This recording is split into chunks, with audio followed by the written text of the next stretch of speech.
चलिए आज बिना किसी देरी के सीधे पॉइंट पर आते हैं। आज हम बात करने वाले हैं 2026 के सबसे बेहतरीन क्रिकेट जूतों की। देखिए, इंटरनेट पर फेक रिव्यूज और हवाबाजी की कोई कमी नहीं है, लेकिन आज हम बिल्कुल हार्ड फैक्ट्स पर बात करेंगे। ये सारी जानकारी मुंबई की नम और गीली पिचेस, दिल्ली के धूल भरे मैदानों और चेन्नई की लाल मिट्टी पर पिछले 20 सालों के असली रिटेल एक्सपीरियंस और टेस्टिंग से निकाली गई है। तो यहां सिर्फ और सिर्फ ठोस हकीकत मिलने वाली है। तो आज हम क्या क्या कवर करने वाले हैं। हम शुरुआत करेंगे एक दुकानदार की असली हकीकत से, फिर देखेंगे खरीदारी के 3 गोल्डन रूल्स, अलग अलग खिलाड़ियों के हिसाब से टॉप पिक्स, कुछ बेहद प्रैक्टिकल सलाह और आखिर में एक अल्टीमेट डिसीजन मैट्रिक्स जो चुनाव को एकदम आसान बना देगा। सबसे पहले बात करते हैं रिटेलर की हकीकत की और समझते हैं कि क्रिकेट गियर की ऑनलाइन दुनिया असल में कैसी दिखती है। सच कहूं तो ज्यादातर ऑनलाइन आर्टिकल्स और एक्सपर्ट ब्लॉग्स ऐसे लोगों ने लिखे हैं जिन्होंने शायद जिंदगी में कभी क्रिकेट का जूता अपने हाथ में पकड़ा तक नहीं होगा। ग्राउंड रियलिटी का उन्हें कोई अंदाजा नहीं होता। लेकिन आज की ये चर्चा सीधे उन ट्रेंचेस से आई है जहां पिछले 2 दशकों से ऊबड़-खाबड़ पिचेस, कंक्रीट नेट्स और सॉफ्ट टर्फ पर इन जूतों को हकीकत में टेस्ट किया गया है। ये जानकारी पूरी तरह से प्रामाणिक है। अब आते हैं किसी भी जूते को खरीदने के 3 सबसे सुनहरे नियमों पर। किसी भी ब्रांड के पीछे भागने से पहले यह जानना बहुत जरूरी है। किसी भी जूते को उठाने से पहले इन 3 चीजों को जरूर चेक करना चाहिए। पहला है मिडसोल। देखिए, ईवीएफ फॉर्म बल्लेबाजों के लिए ठीक है, लेकिन गेंदबाजों को हमेशा फाइलॉन या टीपीयू चुनना चाहिए। एक खास स्टेप यहाँ यह है कि अगर वजन 7.5 किलो से ज्यादा है तो सस्ते ईवीए मिडसोल वाले जूतों से बिल्कुल बचना चाहिए, क्योंकि वो बहुत जल्दी दब जाते हैं। दूसरा है हील टू टो ड्रॉप और तीसरा सबसे अहम है टो प्रोटेक्शन, जो अचानक आने वाली किसी तेज यॉर्कर से पैरों को बचाने के लिए एकदम क्रूशियल है। आइए अब देखते हैं अलग अलग खिलाड़ियों के प्रोफाइल के हिसाब से सबसे बेहतरीन पिक्स क्या हैं, क्योंकि सच तो ये है कि सबके लिए कोई एक परफेक्ट जूता नहीं होता। अगर ऑलराउंडर्स और बजट जूतों की बात करें तो ये कुछ बेहतरीन ऑप्शंस हैं। इसमें BAS वैम्पायर वाकई में एक अंडरडॉग और बेहद मजबूत विकल्प है, खासकर उनके लिए जो खुरदुरी और एब्रेसिव कंक्रीट पिचेस पर पसीना बहाते हैं। बोल्ट फिट उनके लिए एक बढ़िया नेट प्रैक्टिस या बैकअप जूता है जिनका बजट थोड़ा टाइट है, जबकि DSC जाफा 22 हार्ड पिचेस पर लगभग हर बॉक्स को टिक करता है।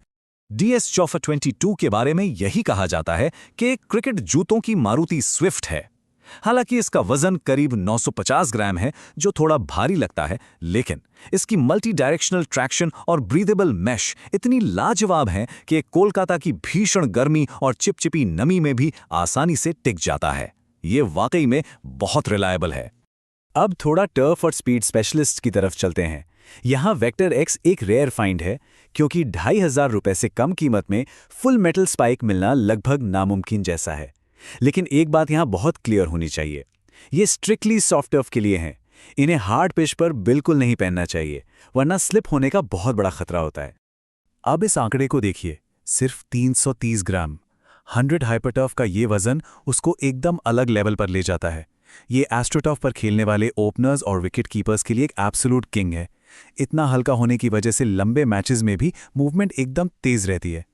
और अगर हैवी ड्यूटी वर्कहॉर्सेस की बात करें जो फास्ट बॉलर्स और प्रिसिजन बैट्समैन के लिए बने हैं, तो RX इनविक्टर फास्ट बॉलर्स को एक कमाल का पुश ऑफ देता है अपने डेंस फाइल एंड सोल और एक्स्ट्रा मेटल नेल्स की वजह से।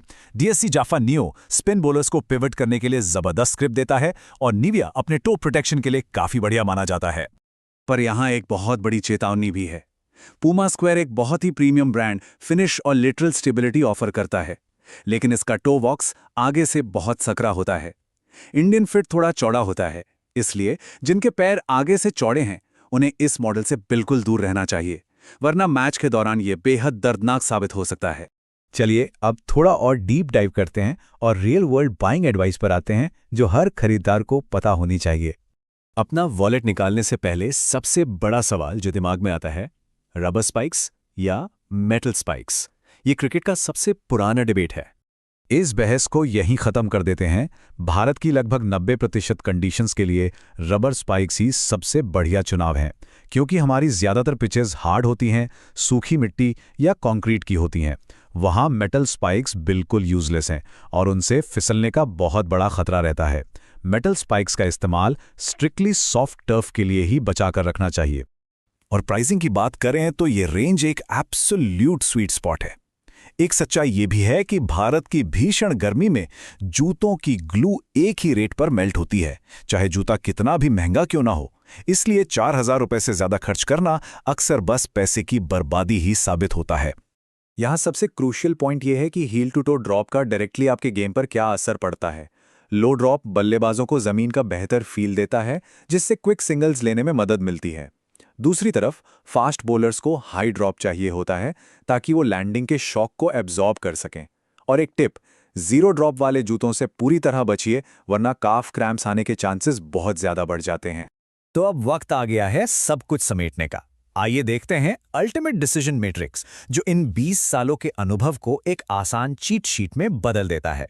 एक रैपिड फायर तरीके से देखें तो हार्ड पिचेस पर ओवरऑल बेस्ट चाहिए, DSC जाफा 22 लीजिए। टाइट बजट है, बोल्ड फिट की तरफ जाइए। टफ पर फास्ट बॉलिंग करनी है तो RXN विक्टर परफेक्ट है।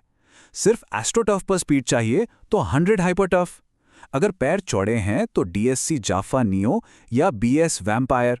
और अगर एक प्रीमियम रबर स्पाइक चाहिए तो 100 टेराफील्ड आपके लिए ही बना है।